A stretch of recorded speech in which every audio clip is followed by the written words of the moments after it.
Hello, InDemand on the road. Hi. With My Chemical Romance VIP. Hello. We're in. Oh yeah, our name's on the door. We're in the arena. They're currently on their UK tour, so we're going to get them to show us the stage and chill in their dressing room. I'm a little bit scared because you're more the rock person. I'm more the dance person. I met them last year. They were really nice. Yeah, well that's the thing. I always think they look quite scary, but you say they're lovely. They're lovely. Will I get on with them? Yeah, totally fine. Yeah.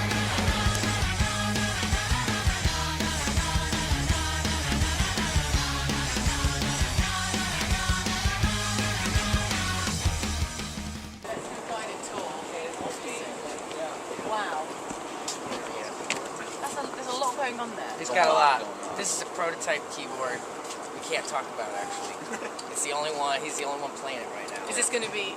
So you say it's a prototype. Are you going to like brand it My Chemical Romance keyboard? And, like, No, we didn't build it. Across the world? Yeah. We didn't build it. We're very lucky to be actually using when you watch the footage back, it actually won't be here. Yeah, it's that cool that like it doesn't even show up on film. It's invisible. Yeah. It's not actually there at all. Okay, so what's so special about that one then? What does it do that other ones amazing don't? sound. Yeah. Okay. A lot of like really kind of new, fresh, cutting edge type sounds, which a lot of sounds went into the record that were just very new, and then some really old sounds. So that thing's really great to have. That's pretty much it. It runs off a tube. That's like having a real piano. That low one down there. Yeah. So that's his going. It's like a nice area. Yeah, it's nice. Yeah. When you guys are at the when you're like at the front of the stage, because we've never done anything like this before, and the house lights aren't on, and it's like this. How far can you see out? Yeah. Oh, you can see all the way. Yeah. You can see everybody in the room. So it doesn't You don't even need those lights. It could be dark, and I mean, for the most part, you could pretty much see everybody in the room. Because I I imagine you could see like a meter, and that's it. Well, that's it, and also you always think, you know, when you go to a gig, whether it's like a boy band or whether it's a rock band or a solo artist, whoever it is, and you, as a kid maybe, you think they're looking at you. Right. Yeah. Is that ever actually true? You do genuinely stare into the eyes of people? Yeah, absolutely. Yeah, sometimes you make other people. Yeah. I've seen, and occasionally like you freak somebody out a little bit. Then they all go, Yeah, well, and sometimes not even like that. Sometimes they just get like uncomfortable. Yeah. Do you bring any fans on stage on this show? We've only done that a couple of times, but no, generally we don't bring anybody up. There's a little kid that got up the other night. Yeah. It usually ends weird anytime we bring someone up to sing something. Yeah, because There's they always usually some bring weird them up thing for where an we're like, song, yeah, you and they gotta usually go. mess up the lyrics. yeah, and you're like, why are you up here? You're not a real fan. Individually, how did it feel the first time you performed a venue like this as opposed to somewhere else? I remember the first time we played in an arena, I was like petrified, and my hands started sweating, and I like. What was it? It was Taste of Chaos? No, we did a radio show in an arena. Oh. And I got so scared, and Yeah. like I almost dropped my pick. What about more intimate gigs? Do you get nervous? Do you get more nervous at intimate gigs than you do in? I do. Yeah. Me too. Because you really can see everyone then, can't you? Literally, and like I get more nervous. I just a little more self-conscious, like, you know. I prefer bigger like theaters and then arenas. Those are kind of my favorite. What's the smallest gig you've ever done? We did for 5 kids in a basement. Yeah. One of 5 which kids was, in a basement. Yeah, there was a homeless guy that recorded. He had a tape recorder around his neck, and he tried to sell us the tape afterwards. Yeah, he bootlegged the show. Are these competition winners or? No. This is like when we're starting. Yeah, it's Okay, so early days. Yeah. Oh, brilliant. It was in Philadelphia, right? Yeah, it was Philly. It was a basement. And the biggest? I think at one point it was like Summer Sonic was pretty big. Yeah. Maybe that was it. There were some shows in remember like Stadium in Vietnam. yeah, Vietnam and Malaysia and the Philippines. I mean, It was like pretty big. Yeah. 90,000. Wow. We were big. These props over here look pretty familiar in terms yeah. of video stuff. Gerard, can you tell us? Well, the gear is all painted up to reflect just certain themes, like obviously that's kind of like Ray's backpatch, Mikey's cabinet, red and kind of beat up, like it's hit with laser glass. This is Mikey's helmet. That's pretty awesome. I like that. It's fun. Good colours. It's cool to have it out, you know. It's just it makes you feel like the videos. You start to remember what it was like to shoot them, and then Frank's is cool. It kind of apes the boombox, which is really fun. I love the name of that. Oh yeah, The Big Muff. Yeah, it's a Sorry. it's a Russian pedal company. I guess in Russia it doesn't mean that. I guess it means something different. I'm sure, I think it does. That's like the granddaddy of all like fuzz boxes. I actually love the fact you might be a bit confused about where you are sometimes because you're so busy on tour. Oh, absolutely. But you have a cue sheet. Oh my god, the amount of times that people So actually, make if you're mistakes. turning around to have a drink, I you did actually it remember it. really bad at Summer Sonic, the second show I called in Tokyo. It was very embarrassing. That's the only time I've ever done it. Shall we go check out dressing room? Is that okay? Yeah, sure. Wicked. Let's go have a look. Follow you.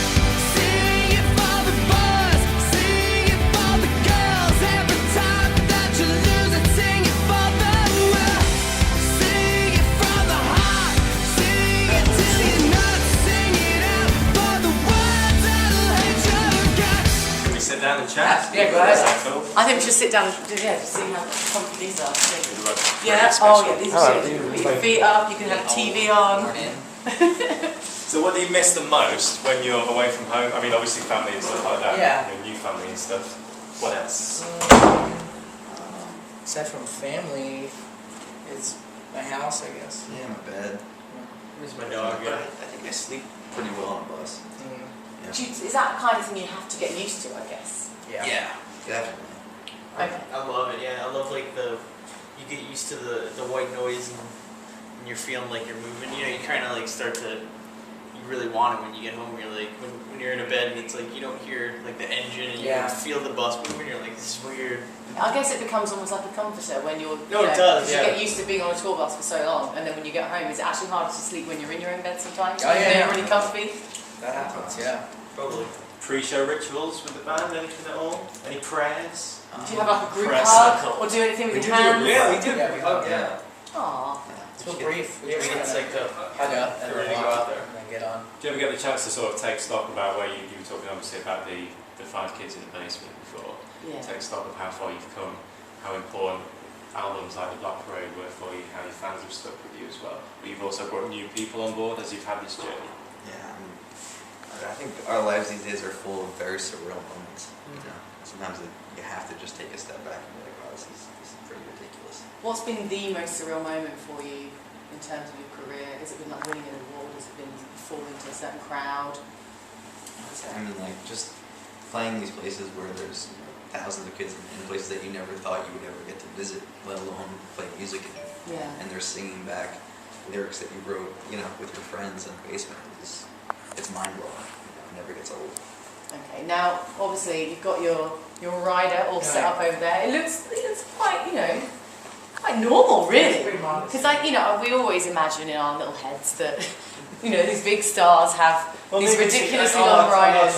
You've been in quite a few, Yeah. and some of them are completely like this. There's not much going on really. Yeah. Not clearly Which is undemanded. nice. I was lucky enough to spend 20 minutes with Rihanna in her dressing room. It wasn't like this. What does she have? There was a lot going on. Did she have candles and There was drapes? candles, incense, drapes, puppy dogs, Yeah. rugs, the whole lot. She asked for puppy dogs? There was a lot going on. Oh, wow. What people don't That'd be realize quite though cute. is that stuff doesn't magically come like you're actually paying for it. So it's like unless you're really gonna use it and Yeah. enjoy it, don't use it. That's why it's like Yeah, we used to kind we of. got what we need. We used to get maybe like quadruple that much. We'd have fucking cereal and all kinds of stuff, and then after a while we're like, wait a minute, we're not. We weren't using We're it. paying so- for this. Yeah. So we just got rid of almost all of it. That's the common myth where it's like you think Yeah. that for showing up that this stuff beams down to you and it's like you're actually paying for it. Like Madonna, I think, was once said to just have everything white. Everything had white curtains and white lilies and flowers and candles and everything. Yeah, I could kind of see that though, because we did one show in Germany and Oh, that was crazy, yeah. yeah, it was done up like that. But if you really look at it, it doesn't take much to do that. It's just some drape and a couple of chairs. And so if you travel with that stuff, it's actually kind of nice. It's creating an atmosphere almost Yeah, for you, isn't absolutely. it? To have, like you've got these sofas, even though it's not the most ludicrous thing, it's Right. comfort. Exactly. You Yeah. can just sit and chill. Do you ever get time to just sit and watch the telly? I can't before we go on. Yeah. I'm thinking about the Yeah. show from like the It'll minute pull I you get out of up. it, yeah. Pull you out of To it. get in the zone. Do you ever watch any British TV? Oh, tons. Oh yeah. What do you all like? time. Doctor Who. Amazing. A lot of Doctor horror, Who. I guess. I don't know. Yeah. Let's see. Like when I was a kid, I used to watch Are You Being Served, and then Monty Python, and then as a teenager, I watched Red Dwarf, and then Young one. Young Ones. Oh, young ones. What else? And then I watched British Office before it was So good. American Brilliant. series. Which is better, the British version or the American? British. Yeah. I mean, there are some moments right around third, fourth season maybe where you're just like, Yeah, the US one. whoa, like they stepped it starts up. to really like, heat up, yeah. And there's some Dwight getting the concussion, Yeah. where he throws up, like that's pretty amazing. So it has its moments that are, it's a different thing almost. Which was great. Yeah. We love it. Thank you for showing us around, guys. Best of luck with the show Thank tonight. you. Hopefully we'll see Thank you you. again soon. Maybe at a festival this summer. It's Yeah. fine. We don't know which ones, we just know you've got the time booked. To do. The time, but the diary's not filled in yet. Thank you very much. Thank Cheers, you. guys. Guys.